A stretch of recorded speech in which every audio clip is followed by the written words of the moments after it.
pas la question. C'est pas la question. Et plus ils s'opposent, plus ça montre que le processus est en train d'avancer. Il faut vraiment se concentrer sur ceux qui doutent.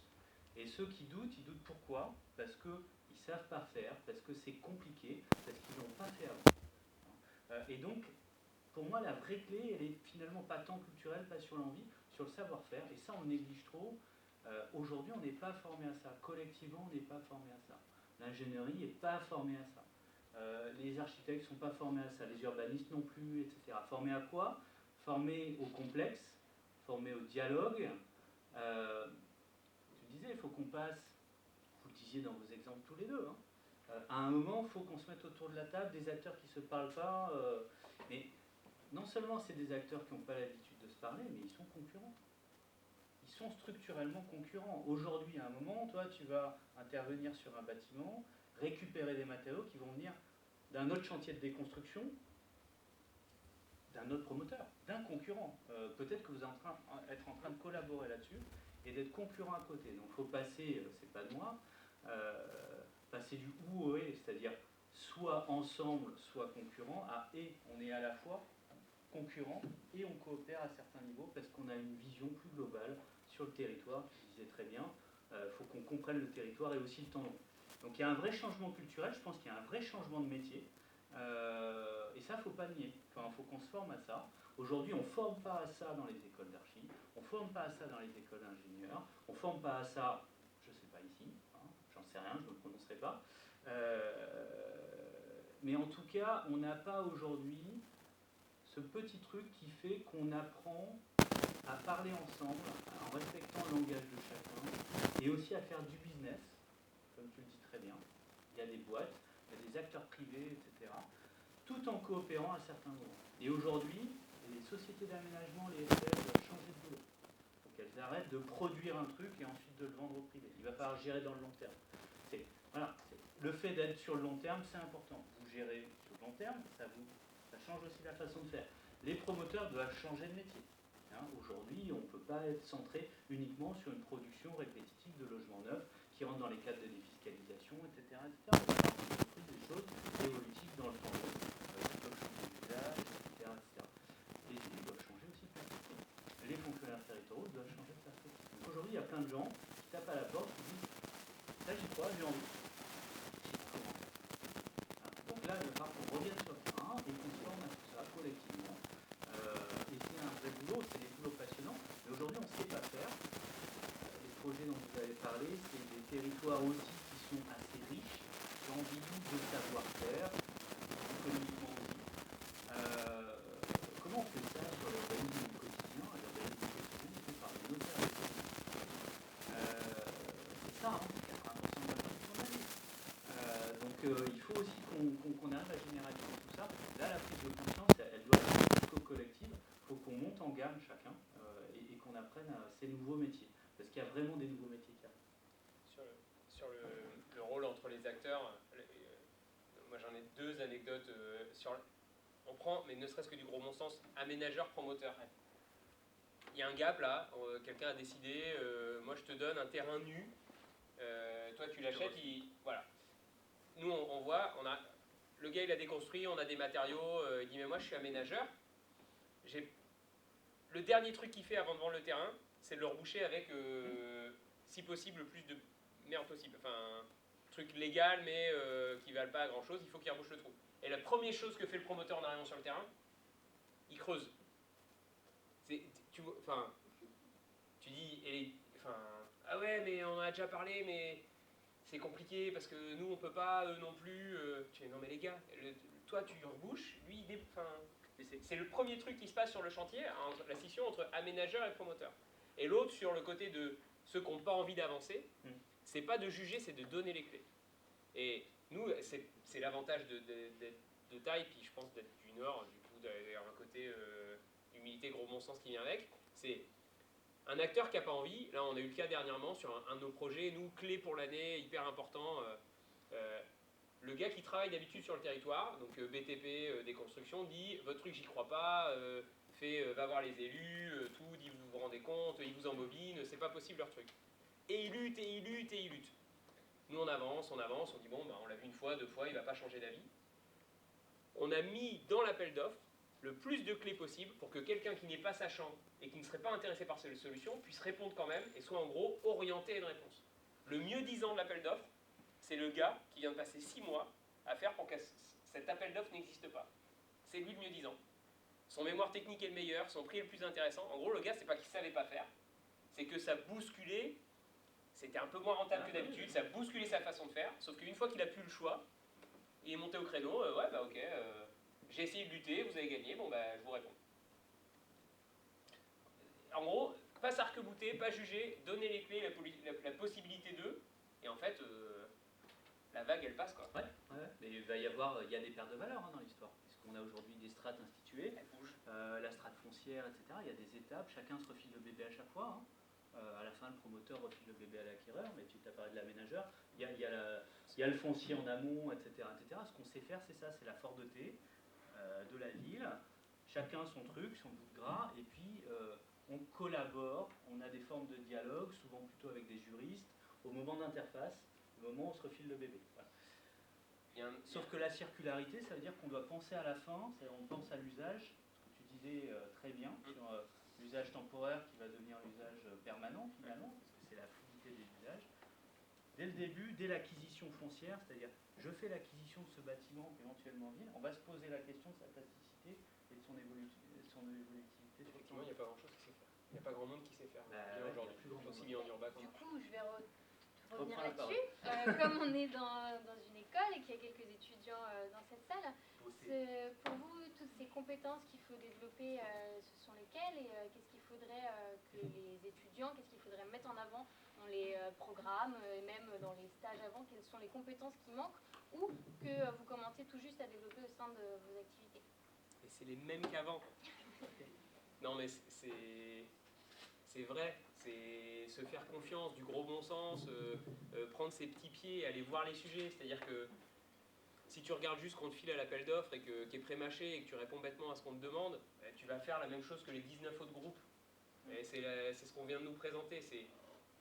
On vous apprend à décortiquer les sujets, à avoir une capacité d'analyse au-dessus de la moyenne, à penser, à être des chieurs, à poser les questions qui fâchent, à toujours aller détricoter le truc. Faites-le. C'est pas parce qu'on est au boulot et qu'il y a un chef et qu'il y a des règles.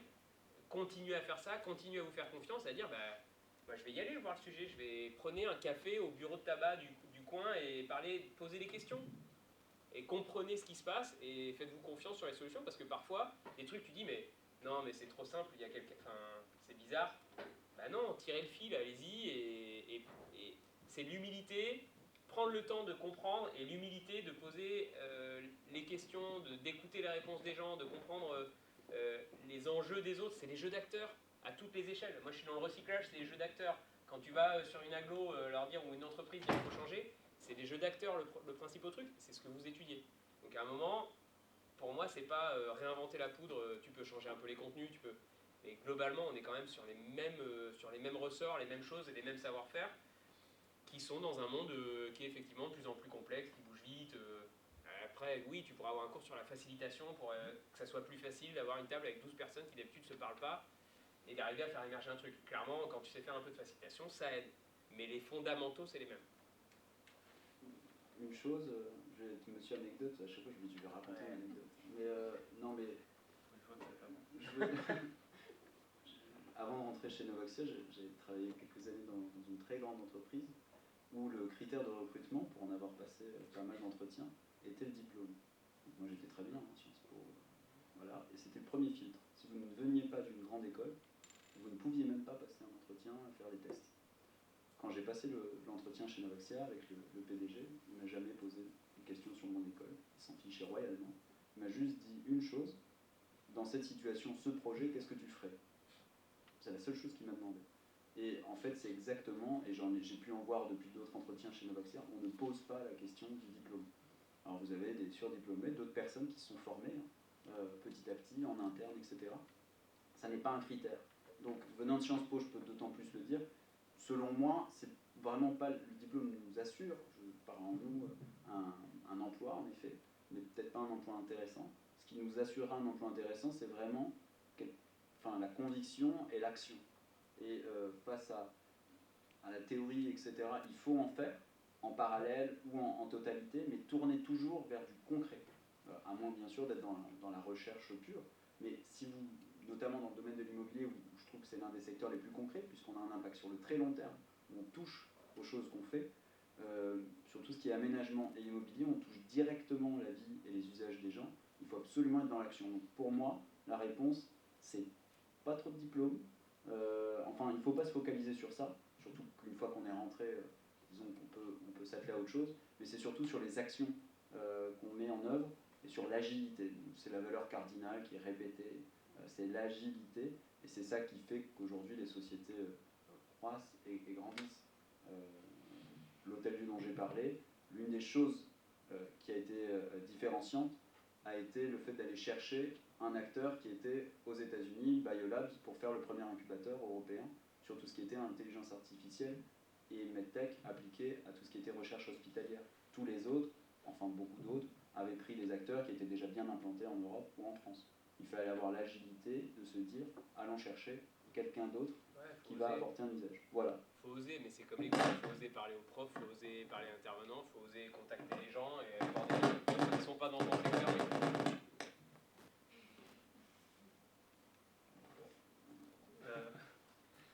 Toucher le micro. Alors oui, jeu d'acteur, moi, oui. Alors jeu d'acteur, pas au sens institutionnel ou habituel. Pour moi, c'est arriver à faire dialoguer les gens.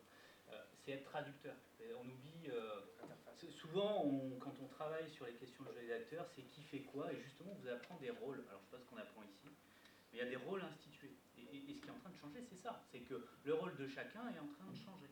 Et donc, toute la mayonnaise habituelle de tout ça, ce qu'on soutient d'habitude dans ces logiques de jeu d'acteur, est en train d'évoluer. Par contre, comment est-ce qu'on arrive? Alors oui, avec des outils de facilitation ou autres, mais c'est surtout par l'écoute et le rôle de traducteur qu'on a. Et pour moi, c'est ça le job de l'urbaniste.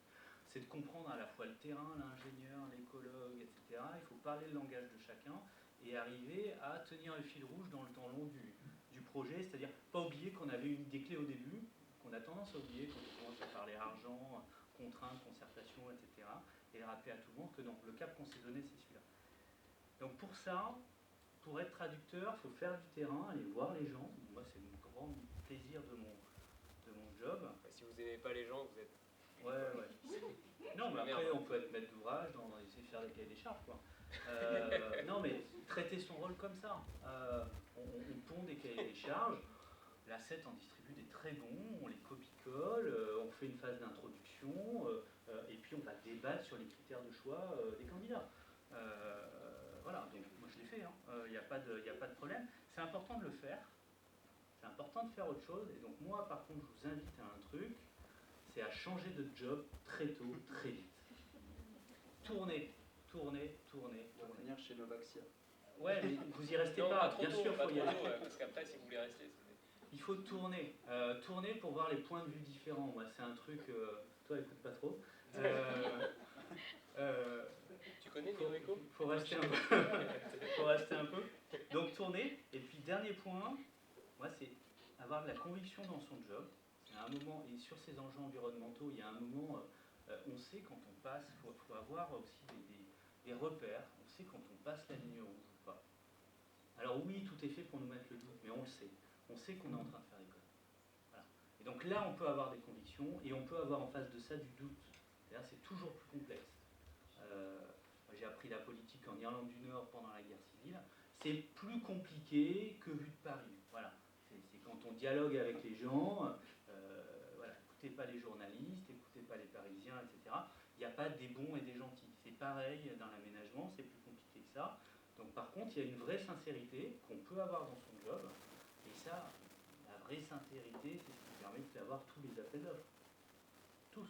D'ailleurs, vous dites merde à un maître d'ouvrage parce que son appel d'offres est pourri et vous ne répondez pas, vous êtes sincère.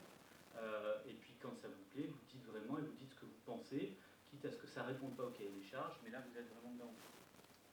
Pareil à un élu, ça fait du bien de s'engueuler avec un maire de temps en temps. Il ne faut pas le faire trop souvent pour garder sa boîte, mais c'est important. Je ne souscris pas. Ouais, mais... Merci beaucoup. Est-ce qu'il y a des questions dans la salle? présentation d'avant ou autre sujet. Oui. Bonsoir, Sandrine Delage, je suis responsable de projet chez Grand Port Aménagement, donc maître d'ouvrage, aménageur. Moi j'ai eu la chance dans mon parcours de faire plein de métiers différents et toute autre transversalité, aussi bien la gestion locative que du montage, la conception de l'immobilier et maintenant de l'aménagement. Bon, oui, moi je souscris à votre propos, allez-y, changez de secteur. Vous avez un diplôme qui est ultra polyvalent et évidemment bien valorisé sur le marché et qui vous permettra en fait de faire cette transversalité, ce qui n'est pas ouvert à tout le monde, dans des métiers qui sont complètement silotés et par produit par ailleurs. Si vous allez dans l'immobilier, vous ne pourrez faire que du résidentiel ou que de l'activité ou que du bureau. Alors que le croisement est vraiment essentiel. Donc voilà, ne rentrez pas dans une trajectoire linéaire, faites du saut de bouton, profitez-en, gardez votre curiosité. Nous, c'est ce qu'on apprécie beaucoup dans les étudiants de Sciences Po quand on les accueille en stage ou en premier poste. Et je pense que M. Grézeau sera d'accord avec moi, le diagnostic au marchand, c'est mes méthodes, mais c'est essentiel. Et ça permet en fait à chaque fois de rester terre à terre et collé au terrain. Parce qu'effectivement, quand on est maître d'ouvrage, on est parfois un peu loin du terrain, on oublie un petit peu qu'on travaille pour les habitants. On est collé à son plan masse et à ses bilans. Donc voilà, restez frais, comme on dit. Et j'ai une question pour Néo Eco. Oui. Donc moi, je n'ai pas participé aux travaux de Gagarine, mais j'ai fait de la déconstruction du remploi en VRD sur la structure de chaussée. Est-ce qu'il y a un gabarit ou un minimum en fait pour faire du réemploi? Parce que je pense que les freins aujourd'hui des vieux chefs de projet comme moi ou des décideurs qui connaissent mal en fait votre secteur, c'est l'ignorance de votre business model. À quel moment en fait on peut rentrer en coopération pour que ce soit gagnant-gagnant pour toutes les parties? En fait, derrière gagnant-gagnant, c'est on peut toujours le faire. C'est à partir de quelle jauge ça devient rentable de le faire. Ouais. Et aujourd'hui, ce qui vient sur le bassin parisien, les choses vont changer vite. À aujourd'hui, dans les conditions économiques, c'est le béton qui vient créer de la valeur. Et donc, hier c'était 5000, aujourd'hui on est entre 2500 et 4000 tonnes selon les projets de béton, mais ça dépend de plein de scénarios. Est-ce qu'on a prévu justement le remblai? Si on a déjà prévu de mettre tout en remblai, ça va être plus dur d'être compétitif. Mais c'est grâce à cette composante béton qu'on arrive à justifier le fait de faire tout le reste. Le diagnostic et de faire du réemploi et de se payer toute la partie. Donc, nous, à aujourd'hui, on dit à partir de 4000 tonnes de béton sur une déconstruction, on est pas mal. Mais ça dépend effectivement du remblai, de la qualité du béton, est-ce qu'il y a du plâtre collé dessus. Sur Gagarine, on fait économiser 1 million d'euros au projet, parce que c'est du plâtre collé au béton. Quand ils sont ensemble, il faut payer super cher pour les enfouir dans un truc un peu spécifique. Quand ils sont séparés, ils sont tous les deux recyclables et il y en a un des deux qui a beaucoup de valeur. Donc, dans le projet initial, ils n'avaient pas prévu de les séparer parce que c'est compliqué. Et finalement, on les a séparés. Donc, c'est plein de petites choses comme ça. Demain, parce que tout le territoire s'y met, parce qu'on va avoir un système d'acteurs, parce qu'on va anticiper les flux, parce que justement, les promoteurs vont dire bah, je m'en fous que ça ne se reste pas dans mon parc, l'important, moi, du moment que c'est valorisé et que ça remet en circulation, c'est bon. Demain, ma réponse, elle sera plus à 4000 tonnes, elle sera à 2000. Et puis demain, ça sera, là, on travaille sur des projets où on est plus sur de la recherche, où on dit de l'habitat diffus, bassin minier, patrimoine mondial de l'UNESCO, c'est de la réhabilitation, on dit, on n'est pas loin d'avoir de l'équilibre. Mais à condition de prendre beaucoup de choses ensemble, d'anticiper et faire des choses malignes sur le territoire. C'est simple, hein. La réalité sur Paris, c'est qu'on va chercher les matériaux de plus en plus loin, que quand on fait un grand projet, moi j'ai eu la chance de travailler sur le projet Gare du Nord, pour les gens qui passaient le concours, réserver des matériaux pour 2020-2024. C'est-à-dire que tu pré-réservais l'acier en 2017-2018 pour un projet 2020-2024. Donc on va chercher les matériaux de plus en plus loin, il va y avoir pénurie ou pas de matériaux, et les coûts d'enfouissement ils doublent.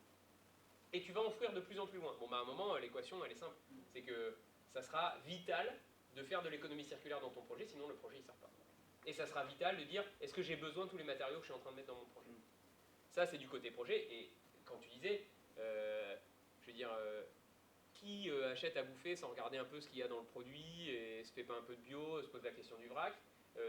Moi, je trouve ça intéressant de comparer l'immobilier qui se dit, ouais, mais nous, on pourrait pas, c'est compliqué, avec la banque.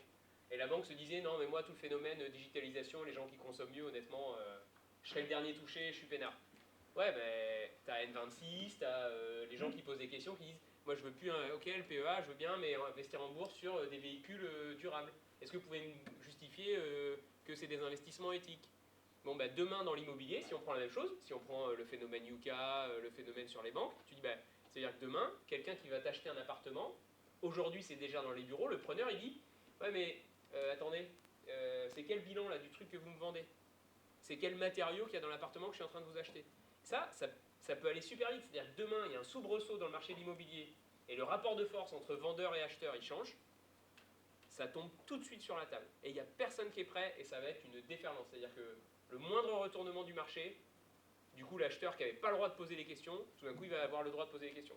C'est marrant parce que votre concurrent à côté, c'est avec des matériaux locaux. Donc je vais aller chez votre concurrent. Ah, ben moi je sais même pas ce que j'ai comme matériaux dedans. Ça peut aller très très très vite. Il faut lire les 5 étapes du déni de Colin sur la disruption numérique. Il y a une étape au milieu, je crois que c'est la troisième, c'est au début c'est non, ça ne nous concerne pas, etc. La troisième c'est on va appeler le ministre.